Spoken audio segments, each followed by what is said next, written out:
까꿍 까꿍. 안녕하세요. 중고등부 SFC 운동은 여러분.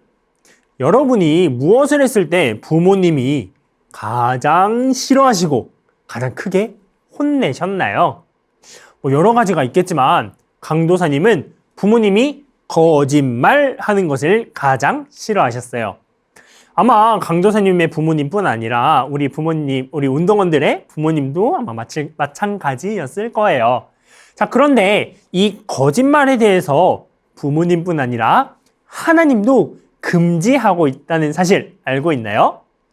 성공각 9번째 시간, 내 이웃에 대하여 거짓 증거하지 말라입니다. 거짓 증거, 간단하게 말하면 거짓말입니다. 이 계명을 설명하기 위해서는 당시 시대상을 조금 알 필요가 있어요. 오늘날에는 사건, 사고가 났다고 하면 가장 먼저 뭘 찾을까요? 맞아요. 증거품으로 CCTV를 찾아요. 사건, 사고의 가해자를 찾는데 가장 정확하고 유용하기 때문이죠. 하지만 이 성경이 쓰여질 당시에는 CCTV 당연히 없었죠. 자, 그럼 예를 들어서 한 사람이 죽은 채 발견됐는데 누가 죽였는지, 아니면 실수로 죽였는지, 고의로 죽였는지 어떻게 알아냈을까요? 맞아요. 당시에는 바로 증인의 증언을 통해서 밝혔습니다. 자, 그런데 만약에 그 증인이 거짓말을 해버리면 어떻게 될까요? A라는 사람이 살인을 저질렀어요. 그런데 증인들이 B라는 사람이 살인을 저질렀습니다 라고 법정에서 증언을 한다면 어떻게 될까요? 맞아요. 그런 증인이 두 사람만 모이게 되면 실제로 이 B라는 사람은 살인을 하지 않았음에도 불구하고 살인자가 되어버리고 사형을 당했습니다. 한마디로 거짓말은 사람의 목숨까지도 빼앗을 수 있는 중한 범죄였어요. 이렇게 죽으신 분이 누가 있었을까요? 맞아요. 바로 예수님입니다.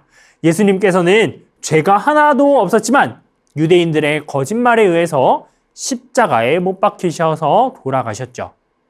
좋아요, 강사님. 이제 앞으로 거짓말 안 하면 되는 거죠? 정말 그럴 수 있을까요? 유리창 깨먹고 제가 안 그랬어요 하는 거짓말, 이런 명백한 거짓말뿐만 아니라 어떠한 일이나 효과에 대해서 과장하는 거 있죠. 그런 것도 거짓말이에요. 자, 예를 들어서 친구랑 다퉜어요. 자, 물론 그 친구도 잘못했고 나도 어느 정도 잘못이 있어요. 자, 그런데 우리는 이런 상황에서 어떻게 이야기를 하죠? 다른 친구들 막 있을 때, 야, 나는 진짜 요만큼 잘못했는데 제가 진짜 이렇게 잘못해가지고 이렇게 크게 잘못해서 그래서 싸운 거잖아. 제가 잘못한 거야. 라고 나의 잘못은 조그맣게 포장을 하고 친구의 잘못은 엄청 크게 부풀려서 막 다른 친구들에게 말하죠. 나랑 다툰 그 친구의 잘못이 더 큰 것처럼요. 자, 그럼 이쯤 되면 생각나는 큰 거짓말이 있을 거예요. 바로 뒷담화입니다. 뒷담화, 말 그대로 당사자가 없는 곳에서 그 사람에 대해서 이렇다 저렇다 험담하는 거죠. 야, 누가 그러는데 이번에 걔 쌍수했잖아. 걔 오바 아니냐? 야, 걔 롤티어 대리 띄어서 올린 거잖아. 그거 암? 야, 그래놓고 잘난 척 개오짐. 이런 말들, 없는 말들을 거짓으로 말을 한다거나 조그만한 일들을 막 부풀려서 그 친구의 이미지를 깎아내는 것 역시도 명백한 거짓말입니다. 우리가 해서는 안 되는 행동인 거죠. 설령 그 친구가 잘못을 했다고 하더라도 우리는 예수님을 믿는 사람으로서 그 친구의 잘못을 용서하고 덮어줄 수 있는 SFC 운동원이 되어야 해요. 예수님은 우리에게 이렇게 말씀하셨어요. 비판을 받지 아니하려거든 비판하지 말라라고 말이죠. 즉, 그런 뒷담화, 험담, 거짓말 등은 돌고 돌아서 다시 자신에게로 돌아오게 돼요. 우리는 뒷담화나 험담을 하지도 말고 듣지도 말아야 돼요. 만약에 그렇게 하는 친구가 있다면 야, 그만해. 야, 친구에 대해서 나쁜 말 하지 말자 라고 용기 있게 말할 수 있는 친구가 돼야 해요. 자, 그리고 우리가 꼭 지켜야 할 게 하나 있어요. 하나님께 한 약속은 반드시 지켜야 해요. 왜요?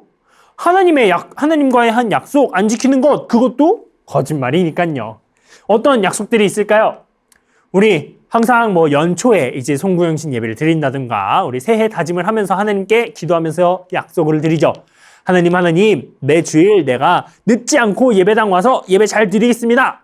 혹은 하나님, 이번 올해에는 하나님께 드리기로 작정한 3대 후원회비 다 드리겠습니다. 라고 약속할 거예요. 자, 이런 것들. 자, 우리가 하나님께 약속한 것들은 반드시 무조건 지켜야 합니다.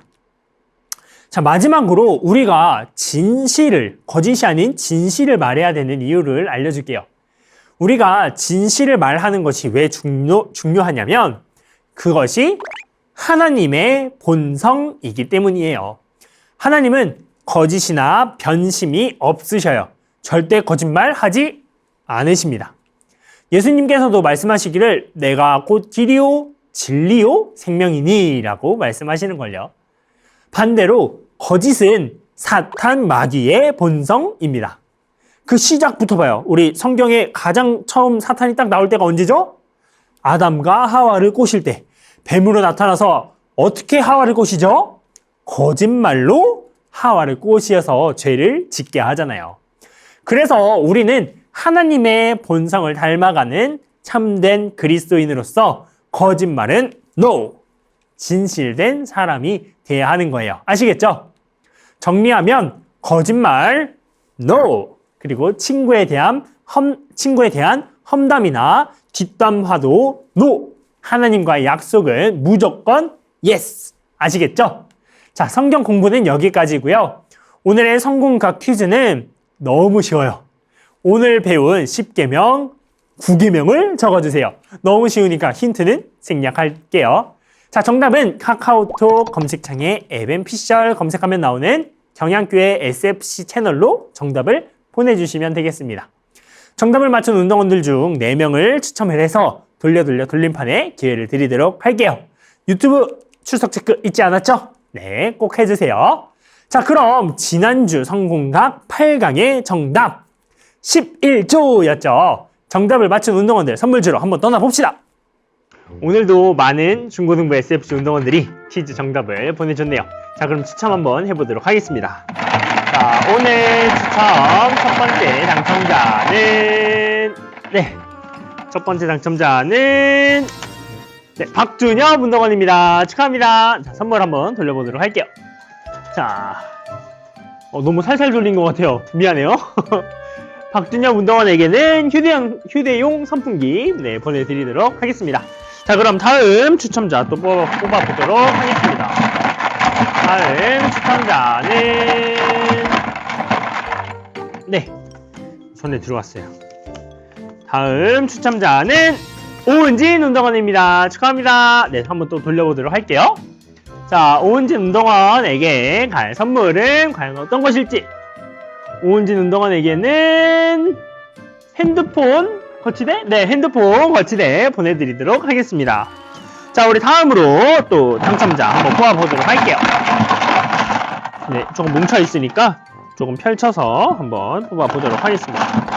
자, 다음 당첨자는